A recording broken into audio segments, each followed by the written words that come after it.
Hi guys! So ayan no, rate natin tong cake ni Goldie. So ito yung kanyang signature cake na moist. Ayan, mabigat siya guys ha.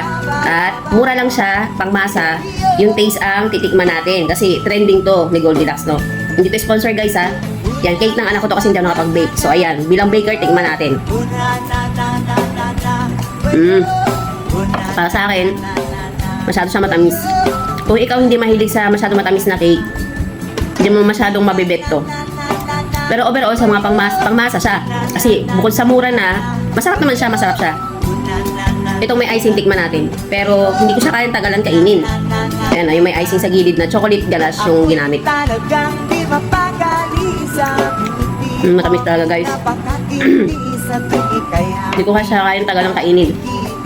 Pero sa mga bata, okay to. Pero pangmasa ng presyo nito, panalo na. Kasi nasa sa 750 lang yung isang ganito guys eh. Masarap naman siya, masarap siya.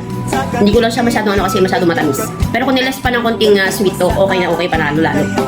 Kasi yung iba hindi naman gusto ng hindi masyadong sweet. Overall, pangmasa yung taste niya. Ngayon, nasa sayo lang kung gusto mo ng sweet, hindi to masyadong sa'yo na pag yung less sugar ka ganyan. Hindi to okay sa'yo. Pero pag sweet na gusto mo, okay to, masarap. Pang dessert lang talaga siya.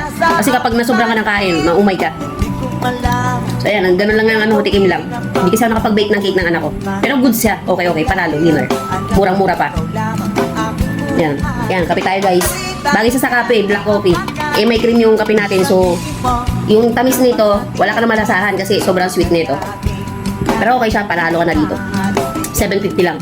Hindi to sponsor guys ha. Ulitin ko, not sponsor. Birthday to ng anak ko, binili ng atin niya sa Goldie. Yan, kasi hindi ako nakapag-bake. Kaya bumili na lang kami. Yan, kape tayo guys.